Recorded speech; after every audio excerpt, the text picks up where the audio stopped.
in those days, a poor student in New York and would brashly attempt to teach anybody anything for $1 an hour, although I have since learned better. Mostly, I gave English lessons to recently arrived refugees.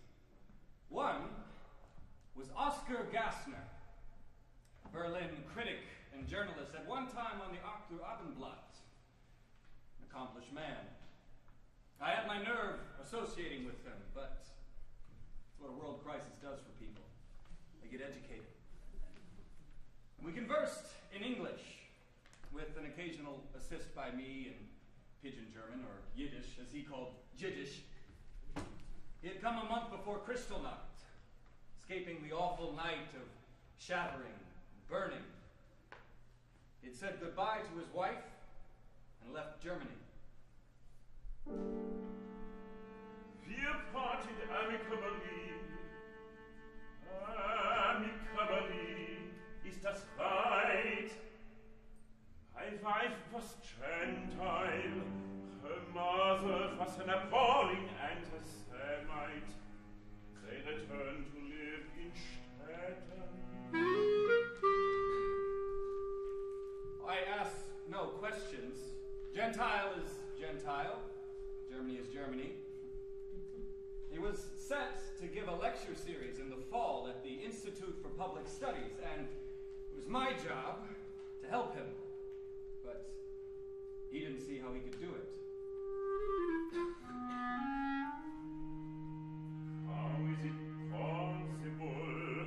Possible? Is that right? I cannot say two. I cannot pronounce. I will make a fool of myself. A fool of myself. I will make a fool of myself. Don't you see? He wanted to go to a better teacher, a speech specialist, but that was $5 an hour, and I was charging $1. Now, Oscar had been paid in advance, but it was only $300 for the summer, and he wanted to eat too. So he was stuck with me.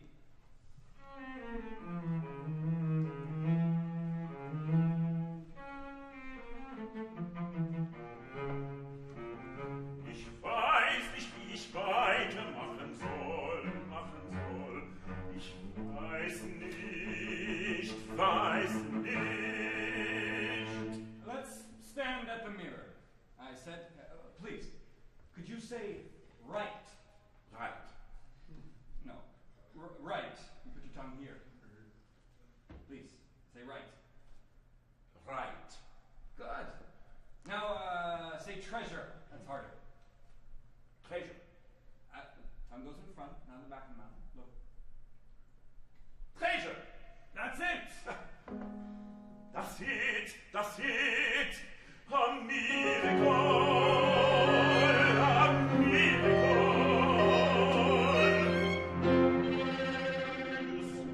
Success.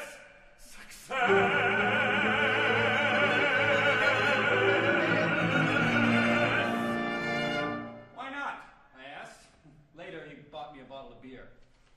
It was early July, and the sticky heat of that summer slowed us down considerably. By the 17th of July, we were no longer doing lessons.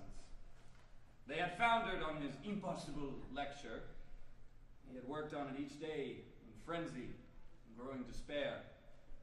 He cursed the German language. He hated that damn language and the damn people. And when he gave up attempting to write the lecture, he stopped making progress in English. If I do not this lecture well, I will take my life.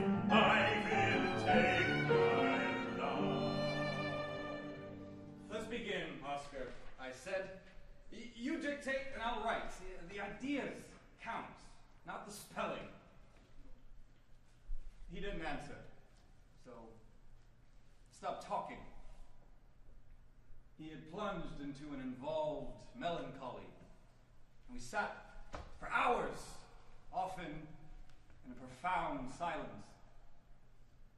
Once, after a momentary cooling rainstorm, we sat on newspapers on a wet bench overlooking the river, and Oscar at last began to talk. In tormented English, he conveyed his intense and everlasting hatred of the Nazis for destroying his career, uprooting his life, and flinging him like a piece of bleeding meat to the hawks. They are pigs masquerading as peacocks, peacocks, pigs masquerading as peacocks. I feel certain that my life was a true hater. I wanted to hear more about his wife, but decided not to ask. Afterwards, in the dark, Oscar confessed that he had attempted suicide during his first week in America. One night, he had filled himself with barbiturates, but his phone had fallen off the table, and the hotel operator sent up the elevator boy, who found him unconscious and called the police.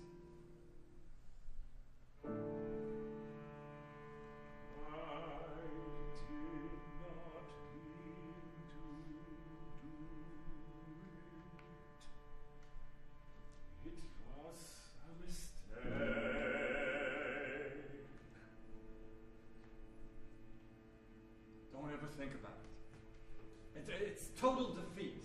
I don't. Because it is so arduous to come back to life. Please.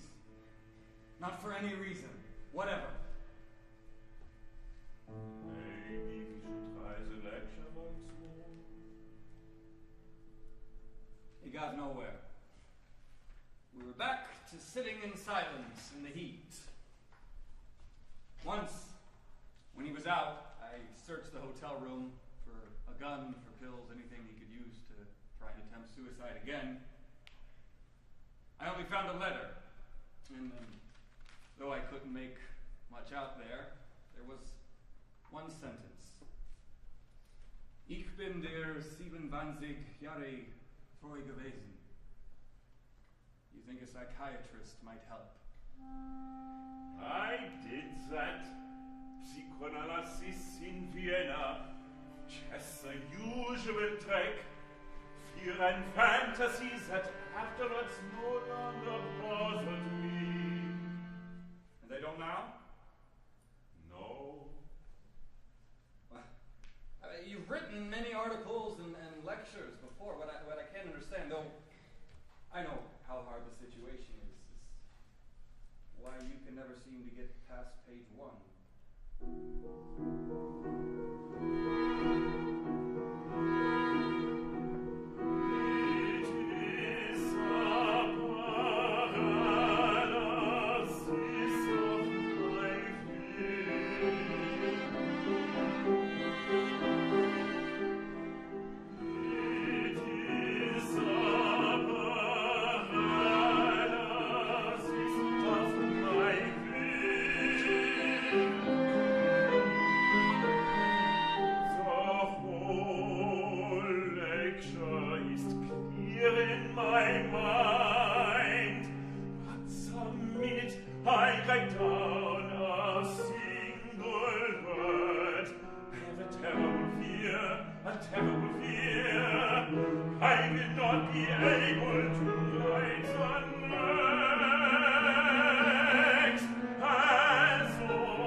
house, the whole idea.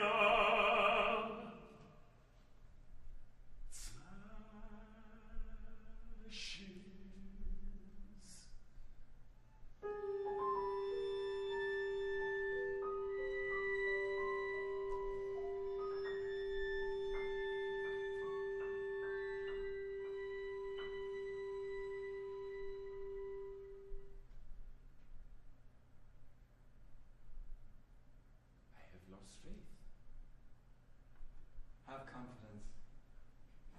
The feeling will pass.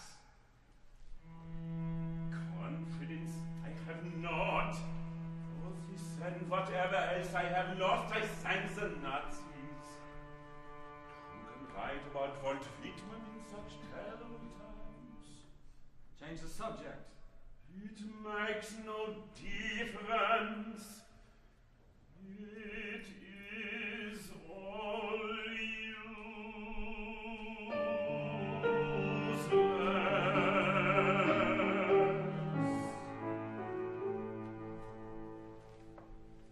By then, mid-August, and things were growing steadily worse wherever one looked. The Poles were mobilizing for war. Oscar hardly moved. I was full of worries that I pretended calm weather. I had a panicky feeling that if things went on as they were going, they would end in Oscar's suicide.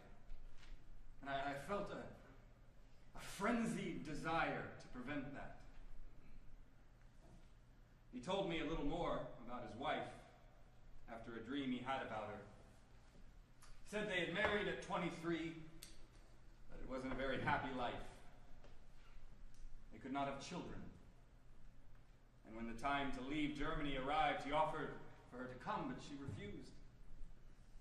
I asked why.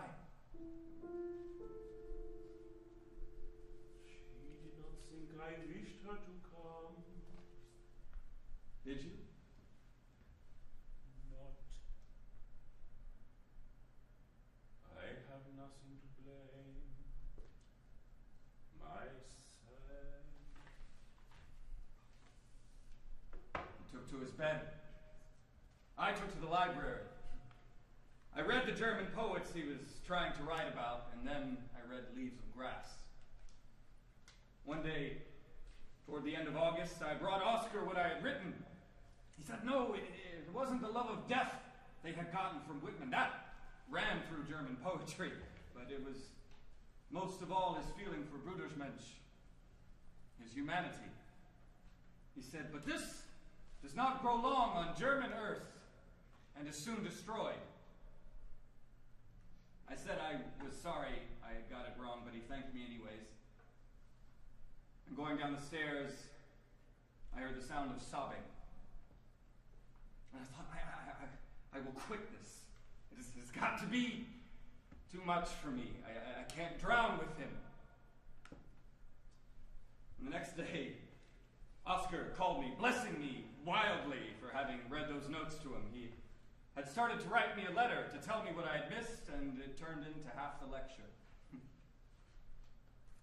In early September, as the Nazis invaded Poland, Oscar completed his lecture. We went back to our routine, and the crispness of the fall made the summer seem like a sad, gray dream.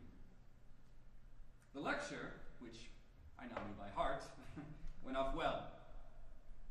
When he stepped up to the lectern, spread out his manuscript, and spoke his first English sentence in public, my heart hesitated. Now, only he and I knew the anguish that he had been through.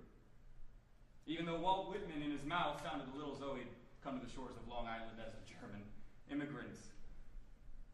Still, the poetry, and read as poetry. And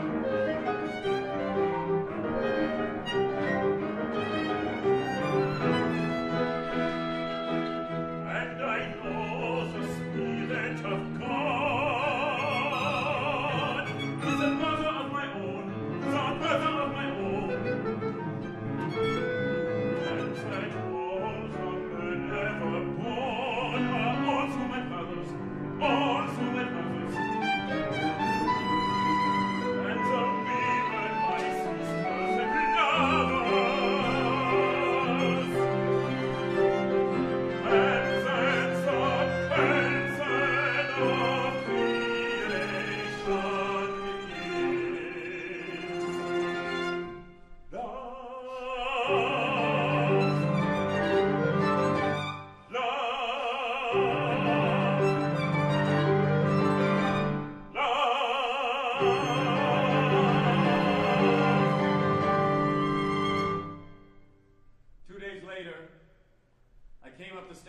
Oscar's apartment to find the crowd there.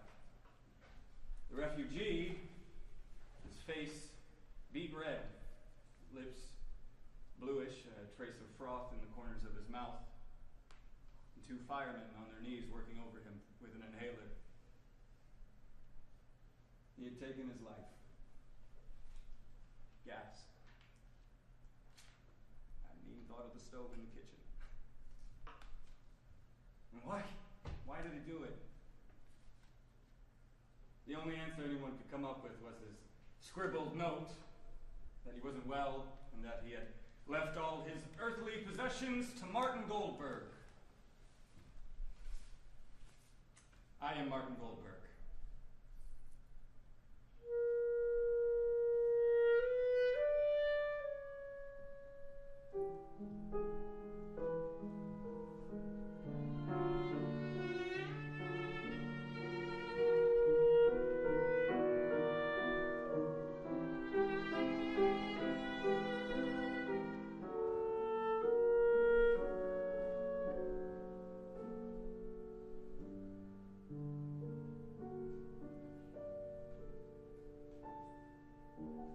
Thought I ought to look through his things before the court impounded them. I mean, I was in no mood to inherit them. And as I went through his correspondence, I found an airmail letter of recent date from his mother-in-law. She writes that her daughter, after Oscar abandons her, against her mother's own fervent pleas and anguish, is converted to Judaism by a vengeful rabbi. One night, the brown shirts appear, and though the mother wildly waves her bronze crucifix in their faces, they drag his wife together with the other Jews out of the apartment house, and they transport them in lorries to a small border town